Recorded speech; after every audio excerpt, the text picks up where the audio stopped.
परिवार में किस तरीके का, जब आप घर जाते हो, जब आपको इस सम्मान समारोह में शामिल किया जाता है, घर जाते हो, क्या कमी महसूस होती है उस समय? क्या तो उस समय तो ये लगता है कि उनको साथ लेके आ रहे हैं हम, वो हमारे साथ में है।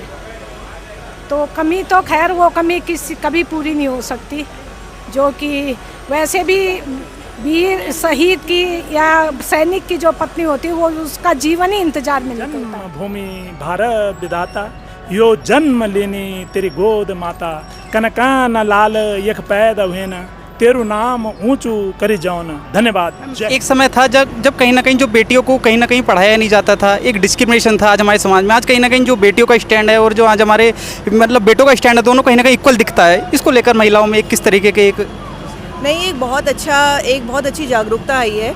और मैं ये भी बोलूँगी कि घर की जो महिलाएं हैं उनको अपने आप को किसी से कम नहीं समझना चाहिए। एक महिला घर को बनाती है, एक बच्चे को बड़ा करती है, अपने पूरे परिवार को पालती है, और उसको कहीं से ये नहीं सोचना चाहिए कि मेरा योगदान घर में कम है। यही बात उन्हें अपनी बेटियों में लानी चाहिए कि बेटा बेटी समान है। आज की दुनिया में नहीं, कभी भी पहले तो ये था कि महिलाओं को हर क्षेत्र में कम आंका जाता था, लेकिन किसी भी क्षेत्र में अगर आप देखा जाए तो महिलाएं आज काफ़ी अच्छे स्थान पे कार्यरत हैं, अच्छा योगदान दे रही हैं। तो महिलाएं कहीं पे भी पुरुषों से कम नहीं है। तो ये एक परिवार की, एक पिता की, एक माता की, सबकी जिम्मेदारी बनती है। वो जंगे बहादुर हैं जो लड़ाई लड़ते हैं, क्या गिरेंगे वो दूध में बच्चे जो घुटनों के बल चलते हैं। तो जो लड़ाई लड़ेगा तो अवश्य विजय प्राप्त होगी। ऑपरेशन सिंदूर को किस पॉइंट ऑफ व्यू से देखते हैं सर? ऑपरेशन सिंदूर तो बहुत गजब का हमारे वीर जवानों ने खेला है, और इतने गजब खेला है कि बहुत ही फर्स्ट क्लास तरीके से, जैसे हमारा भी खून खोल गया उनको देखकर, तबीयत खुश हो गई हमारी। पहले की सरकारों में और आज की सरकारों में दोनों में क्या अंतर लगता है? बहुत अंतर।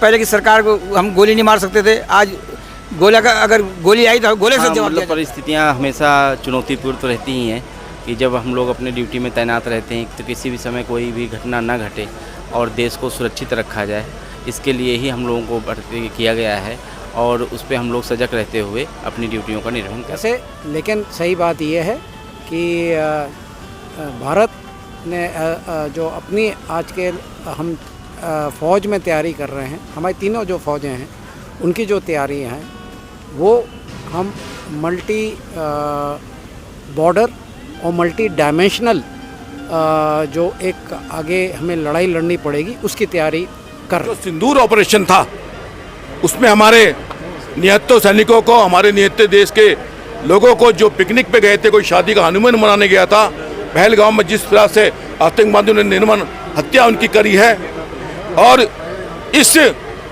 हत्याओं का जो हमारे देश के मोदी जी ने जो इंतकाम लिया, जो उसका बदला लिया और जो उसको नाम दिया सिंदूर, पूरी दुनिया को ये बता दिया गया कि भारतीय नारी की सिंदूर की ताकत क्या होती है। सूर्य दिवस की बहुत बहुत शुभकामनाएं देना चाहता हूँ, क्योंकि सूर्य दिवस हमारे एक अभिमान है, मान है और सम्मान का दिन है।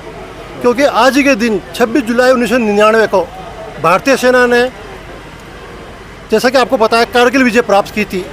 और आज मैं उन 527 वीर बाकुओं को भी श्रद्धांजलि अर्पित करता हूँ जिन्होंने माँ भारती की सेवा करते हुए अपने प्राणों का बलिदान कर दिया था।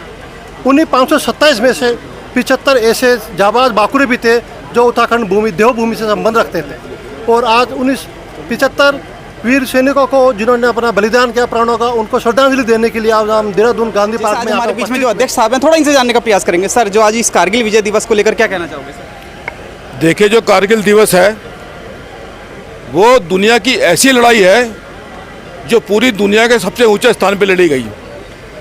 और जो कारगिल की जो लड़ाई थी, जिस प्रकार से पाकिस्तान ने धोखे से हमारी पोस्टों को कब्जा किया, उस पोस्टों को छुड़ाने के लिए, उस पोस्टों को वापस पुनः पाने के लिए जो हमारे भारत की सेना ने ऐसी चढ़ाई विषम परिस्थितियों में जिस प्रकार से हमारे सैनिक लड़े हैं, दुश्मन ऊपर था और हम नीचे थे, हम आसान टारगेट थे।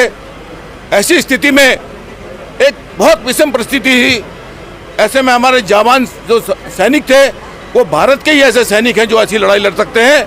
हमारे भारत की सेना की जो सिखलाई है, जो हमारे भारत के जो अभी जिस प्रकार से हमारा भारत अपने हथियार बना मेक इन इंडिया के थ्रू, तो भारत ने यह दिखा दिया कि हिंदुस्तान के ऊपर कर कोई नज़र डालेगा कोई हमारी पोस्टों को किसी प्रकार से अगर कब्जा करेगा तो उसको कारगिल की तरह पुनः उसे मुंह तोड़ जवाब दिया जाएगा। इस अवसर में हमारे कारगिल के जो लोग शहीद हुए थे उन लोगों को हम बहुत बहुत श्रद्धांजलि देते हैं और उसी अवसर में प्रत्येक वर्ष गांधी पार्क में कारगिल दिवस के रूप में इसको मनाया जाता है। मैं सब सम्मान देता हूं वीरों को, उन शहीदों को जिन्होंने इस लड़ाई को लड़ा है और उन माताओं को जिनके पुत्र यहाँ पे शहीद हुए हैं, उन बहनों को जिनके भाई यहाँ शहीद हुए हैं, उन माता पिता सबको मैं नमन करता हूँ। ब्रिगेडियर नीतीश बिष्ट जी इस समय मौजूद हैं। कहीं ना कहीं आज जिस तरीके से पाकिस्तान को एक मुंह तोड़ जवाब देने वाली आज हमारी भारतीय सेना, उसका एक मुख्य हिस्सा है ना। आज पूरे देश में एक ऑपरेशन सिंदूर को लेकर एक पूरा जिस तरीके से भारत हमारे एक समय चर्चा में रहा है। हमेशा उत्तराखंड में जिस तरीके से कभी भी युद्ध होता है तो हमेशा सबसे ज़्यादा जो सैनिक होते हैं वो हमारे उत्तराखंड से होते हैं। आज इसी को लेकर आज हमारे जो ब्रिगेडियर साहब इस समय मौजूद हैं, थोड़ा इनसे जानने का प्रयास करेंगे। सर, सबसे पहले तो आपका समय देने के लिए बहुत बहुत धन्यवाद। सर, क्या कहना चाहोगे आज इस कारगिल विजय दिवस को लेकर? सर, देखिए, कारगिल विजय दिवस ये हम सब के लिए बहुत प्रेरणा का दिवस है। आज से 25 साल पहले, अब तो 26 साल ही पूरे हो गए हैं उसको, हमारे सैनिकों ने कारगिल के दुर्गम इलाके में जो अपने पराक्रम और अपनी बलिदानियों का जो एक उनने उदाहरण देकर हमारे देश के लिए जो एक बहुत बड़ा एम्बैरेसमेंट हो सकता था, हमारे लिए एक जो देश के एक काला धब्बा हो सकता था, वो नहीं लगने दिया और पाकिस्तानी जो सेना के गलत इरादे थे उनको उनने नेस्तनाबूद किया। ऑपरेशन सिंदूर को लेकर क्या कहना चाहोगे सर? देखिए, ऑपरेशन सिंदूर एक बहुत क्लिनिकल ऑपरेशन था, बहुत सोचा समझा और विस्तार पूर्वक प्लान किया हुआ ऑपरेशन था, जिसमें बहुत सफाई से जो भारत अपना मैसेज देना चाह रहा था और जो नुकसान दुश्मन देश का जो गलत तत्व हैं उनको पहुंचाना चाह रहा था, उनने दिया।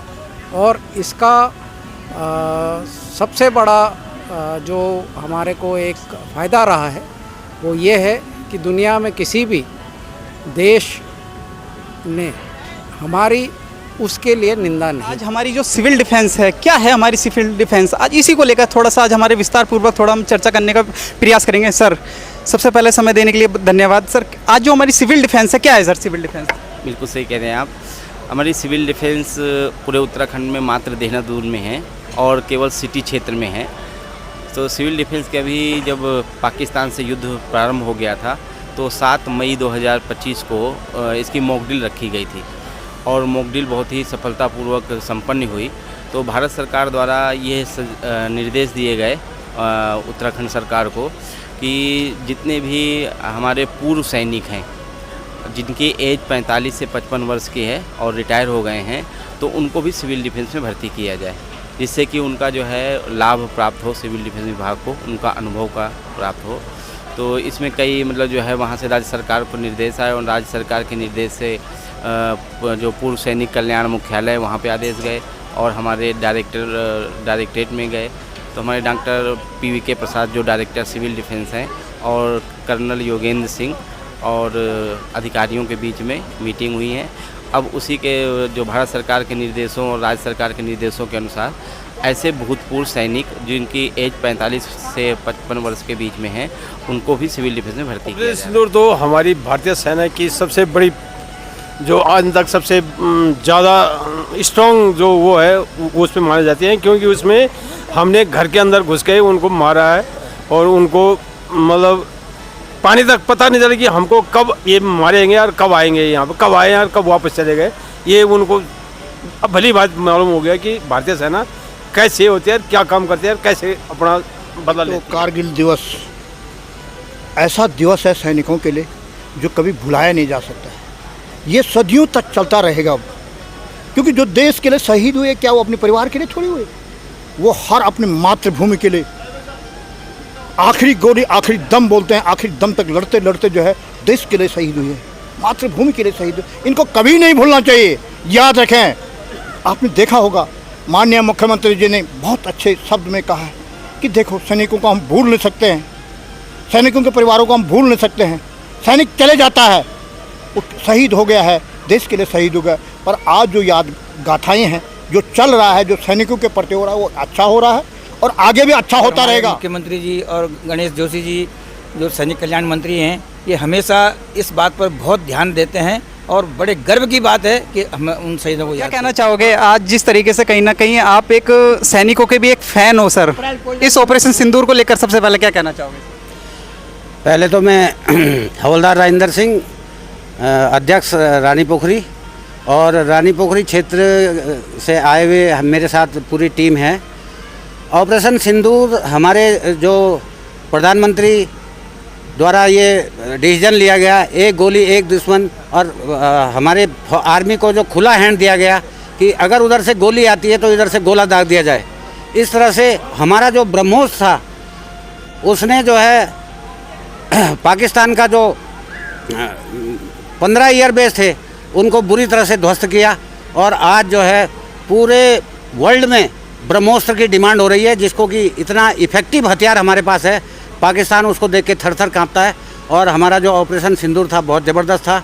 कारगिल वार के बारे में बोलना चाहूँगा कि कारगिल वार भी हमारे सैनिकों ने, क्योंकि वो चोटी पे, ऊंची चोटी पे थे, हमारे सैनिक नीचे से चल के गए लेकिन विजय हासिल की, और हम आज उन जाबाजों को याद कर रहे हैं जिन्होंने इस देश के लिए अपनी जान गंवाई।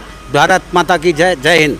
जब कारगिल युद्ध हुआ था, मैं उस टाइम इस आर्मी में ही था, तो मैं 100 दिवस कारगिल समारोह का सभी तहे दिल से सभी को बहुत बहुत मुबारक और धन्यवाद। विजय दिवस के बारे में मैं सबसे पहले तो उन शहीदों को नमन करूंगा जिन्होंने अपने जीवन की आहुति देकर देश की सुरक्षा की है, और साथ ही साथ उन माताओं को भी नमन करते हैं जिन्होंने अपने बेटे, अपना भाई, अपना पति को खोया है।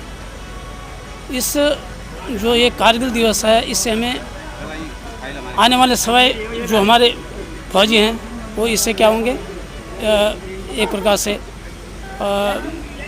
उनको जोश आएगा, और इसी तरीके से इस सिलसिला को जारी रखें। आज हमारे बीच में जो हमारी विंग कमांडर निधि बदानी जी इस समय मौजूद हैं, जो इस समय हमारी उत्तराखंड में डिप्टी डायरेक्टर के पद पर इस समय तैनात हैं। थोड़ा आज मैम से जानने का प्रयास करेंगे इस कारगिल विजय दिवस को लेकर आज हमारा उत्तराखंड किस रूप में मना रहा है। मैम सबसे पहले समय देने के लिए बहुत बहुत धन्यवाद। आज इस कारगिल विजय दिवस को लेकर क्या कहना चाहोगे? आज के दिवस की पहले तो सबको शुभकामनाएं। मैं यही कहना चाहूँगी कि पहले तो हमारे वो जवान जिन्होंने अपने जानों की आहुति दी है, हम सबको हमारे देश की रक्षा करने के लिए, हमारे बॉर्डर्स की रक्षा करने के लिए, उनको सबसे पहले तो मेरा शत नमन। वुमेन एम्पावरमेंट को लेकर आज जो हमारी भारतीय वायु सेना हो गई, जल सेना हो गई, थल सेना हो गई, इसको लेकर वुमेन जो आज हमारी देश की नारी शक्ति है उसका अपना क्या? देखिए, नारियों का एक जो प्रेजेंस है वो हर जगह पे बड़ा है। सेनाएं भी इससे even defence forces are no exception, और औरतें भी अपना हर उसमें भरपूर योगदान दे रही हैं। हमारी डिफेंस फोर्सेस में भी जब एक औरत आती है तो वो एक औरत नहीं होती, वो एक ऑफिसर होती है, और चाहे वो कोई भी ऑपरेशन हो उसमें कहीं पे भी ऐसा नहीं होता कि मैं एक महिला हूँ तो मैं ये नहीं कर सकती। जिस दिन हमने वर्दी पहन ली उस दिन हम एक सोल्जर होते हैं, हमारे लिए सबसे आगे अपने देश की रक्षा करना। मेजर ML भट्ट, सैनिक कल्याण निदेशालय में कार्यरत हूँ, और मेरा इस पावन दिवस पर सबको जय हिंद, जय भारत। मैं कारगिल दिवस के बारे में ये कहना चाहता हूँ कि ये एक हमारे वीर जवानों की, वीर शहीदों का, शौर्य गाथाओं का, उनके बलिदानी को याद करने का दिवस है। इस दिवस के माध्यम से हमारे देश के नौजवानों में एक राष्ट्रभक्ति, राष्ट्र प्रेरणा और देश के प्रति मर मिटने की और कुछ कर गुजरने की भावना का ओतप्रोत होता है। अब भी जिसका खून ना खोला वो खून नहीं, वो पानी है, जो देश के काम ना आए वो बेकार जवानी है। आज इसी को लेकर आज पूरा देश कारगिल विजय दिवस मना रहा है। आज मेरे साथ वो माताएं इस समय मौजूद हैं जिनके पतियों ने उस समय कारगिल विजय दिवस में अपनी शहादत को देकर आज हमारे देश को सुरक्षित किया। किस परिवार से हो, थोड़ा समय जानने का प्रयास। मेरा नाम भारती भट्ट है और मैं बेसिकली तो श्रीनगर गढ़वाल से हूँ, पौड़ी से, लेकिन अभी मेरा रेजिडेंस यहीं पे ISBT के पास में, मैं देहरादून में रहती हूँ। और मेरे हस्बैंड ने शहादत दी थी 1994 में कारगिल में, J&K में। क्या नाम था मैम? उनका नाम था नायब सूबेदार अनुसुया प्रसाद भट्ट, सेना मेडल। उनको मरणोपरांत सेना मेडल से नवाजा गया था।